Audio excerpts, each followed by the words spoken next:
Hi hello உலகெங்கிலும் இருக்கிற சினிரேஸ் YouTube channel நேயர்கள் அனைவருக்கும் வணக்கம். நான் உங்கள் தலப்பாக்கட்டி ராஜ்பாபு. இன்னைக்கு நாம பார்க்க போற படம் இயக்குனர் கிறிஸ் ரெனால்டு இயக்கத்தில் வெளிவந்திருக்கிற டெஸ்பிகேபிள் மீ பார்ட் 4 படத்தை பற்றி பார்ப்போம். படத்தோட கதை நடந்து பார்த்துருவோம். படத்தோட ஆரம்பத்திலேயே மேக்சிம் லீ மால் அவர் ஓப்பன் பண்ணுறாங்க. ஒரு பெரிய ஃபங்க்ஷன் பார்ட்டி மாதிரி காட்டுறாங்க. படத்தோட ஹீரோ குரு அந்த பார்ட்டியில் அட்டன் பண்ணுறாரு. இப்போ ரெண்டு பேருக்கும் பார்க்கும்போது ஒரு சின்னதாக ஒரு ஈகோ கிளாஷ் ஆன மாதிரி காட்டுறாங்க. இப்போ ஸ்டேஜில் ஒரு பெரிய அனௌன்ஸ்மெண்ட் வருது. மேக்சிம் லீமால் ஸ்டேஜில் ஏறி மைக் பிடிச்சி நான் சயின்ஸில் ஒரு புதுசாக ஒரு கண்டுபிடிச்சிருக்கேன்.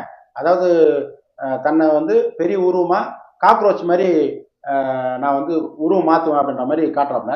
இப்போது பெரிய உருவமாக எடுத்தோடனே குரு பார்த்தோன்னே டென்ஷன் ஆகிட்டு ஒரு ஒரு 4 பேர் ஃப்ரெண்ட்ஸுங்களை அட்டாக் பண்ணி இவனை அரெஸ்ட் பண்ணுறாங்க. அரெஸ்ட் பண்ணோடனே இப்போது மேக்சிம் லீமால் டென்ஷன் ஆகிட்டு என்னை பற்றி உனக்கு தெரியாது, நீ தேவையில்லாமல் சின்ன வயசுலேருந்து என்ன கூட பிரச்சனை பண்ணிட்டே இருக்க, நான் வெளியில் நான் நடக்குது வேற அப்படின்ற மாதிரி சவால் விட்டு போயிடறான். பிடிச்சின்னு போயிடறாங்க, ஜெயிலில் போட்டுறாங்க. இப்படியா அந்த பக்கம் ஒரு கதை நடக்குது. இப்போ குரு அவனுடைய ஃபேமிலி பார்த்தீங்கன்னாக்கா 3 பெண் குழந்தைகள், ஒரு ஆண் குழந்தைகள். இந்த பாட்டில் ஒரு சின்ன சுட்டி குழந்தையா ஒரு ஆண் குழந்தையா ஜூனியர் குரு அப்படின்ற மாதிரி இன்ட்ரோ பண்ணியிருக்காங்க. அதெல்லாம் ரொம்ப பார்க்கறதுக்கு நல்லாவே இருந்தது. இப்போ அந்த ஃபேமிலியோட அவர் ஒரு இன்டிமெசியாக இருக்கும்போது சடனாக ஒரு ஆஃபீஸர் வீட்டுக்குள்ளார குரு உங்கள் ஃபேமிலிக்கு ஒரு ஆபத்து இருக்குது, இது மாதிரி மேக்சிம் லீமால் ஜெயிலேருந்து தப்பிச்சிட்டான், வெளியில் வந்தவன் உன்னை தான் பழி வாங்குவான், அதனால் நீங்கள் இங்கே இருக்கிறது சேஃப் இல்லை, ஃபேமிலியோட வேற ஒரு இடத்துக்கு ஷிஃப்ட் பண்ணிடலாம் அப்படின்னு ஐடியா கொடுத்தோன்னே இப்போ குருவோட ஃபேமிலி டோட்டலாக வேற ஒரு ஏரியாவுக்கு போய்ட்டு ஷிஃப்ட் ஆகிட்டாங்க. இப்போ வெளியில் வந்த மேக்சிம் லீமால் குரு ஃபேமிலி எங்கே இருக்குது, அவனை நான் கண்டுபிடிச்சி பழி வாங்கணுன்ற மாதிரி தீவிரமாக தேடிட்டே இருக்காப்புல. மேக்சிம் லீமால் குரு பழி வாங்கினானா இல்லையா, அதே மாதிரி குரு மேக்சிம் லீமால் கிட்ட இருந்து தன்னுடைய ஃபேமிலி எப்படி பாதுகாத்தான் அப்படின்றது மீதி கதை. படத்தோட பாசிட்டிவ் என்னது பார்த்துருவோம். 2010 தான் ஃபர்ஸ்ட் பார்ட் ஸ்டார்ட் பண்ணியிருக்காங்க. 2013 ரெண்டாவது பார்ட்டு, 2017 மூணாவது பார்ட்டு, 2024 4வது பார்ட்டு வெளியே வந்திருக்கு.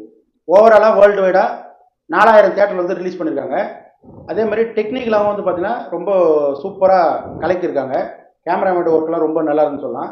இந்த பார்ட்டில் என்ன ஸ்பெஷல்னு பார்த்தீங்கன்னா ஜூனியர் குரு ஒரு சுட்டி பாப்பா ஒன்று ஆம்பளை பையன், அந்த பையனுடைய சேட்டை நீங்கள் ஃபுல்லாக டோட்டலாக என்ஜாய் பண்ணுற மாதிரி இருக்குது.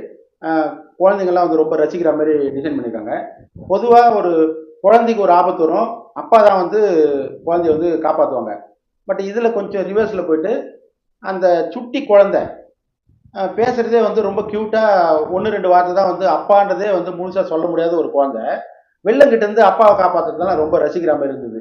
அதே மாதிரி ஒரு ப்ரொஃபஸர் இருப்பாங்க, ஒரு பாட்டி, அந்த இடத்துல டோட்டலாக டீமாக போயிட்டு ஏதோ ஒரு பொருளை திருடணுன்ற போகிற அந்த ஒரு 5லேருந்து ஒரு 7 நிமிஷம் டு த கோர் நான் ஸ்டாப் காமெடி ஃபுல்லாக என்ஜாய் பண்ணோம். அதே மாதிரி நம்ம பார்த்தது தமிழ் வெர்ஷன் தான்.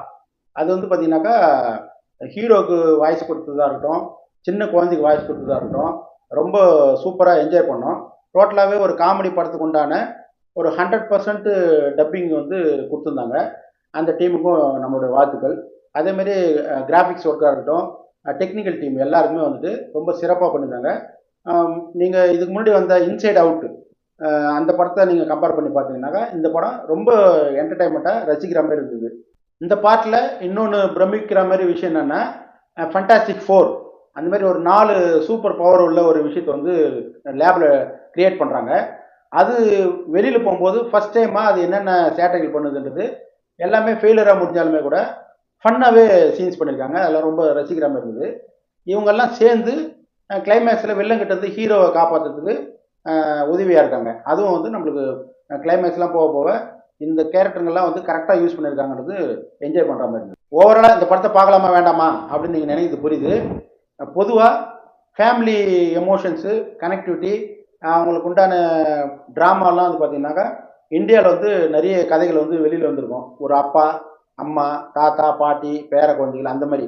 இப்போது அந்த வரிசையிலேயே ஹாலிவுட்லேயும் பார்த்தீங்கன்னாக்கா இந்த கதை ஒரு ஃபேமிலி ட்ராமாக்குள்ளே ஹீரோ என்ன தான் ஒரு ஆஃபீஸராக இருந்தாலுமே கூட ஒரு அவங்களுக்குன்னு ஒரு ஃபேமிலி, அதுக்குள்ளே ஒரு சென்டிமெண்ட் வச்சு அழகாக திரைக்கதை பண்ணியிருக்காங்க.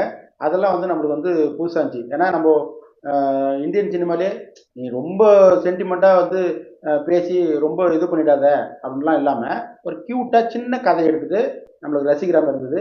ஓவரால் இந்த படம் ஃபேமிலியோட போனீங்கன்னா கண்டிப்பாக என்ஜாய் பண்ணிட்டு வரலாம். இந்த ரிவ்யூ உங்களுக்கு பிடிச்சிருக்குன்னு நம்புகிறேன். கண்டிப்பாக அடுத்து ஒரு நல்ல வீடியோவில் உங்களை மீட் பண்ணுறேன். Until then signing out, Thalappakatti Rajbabu.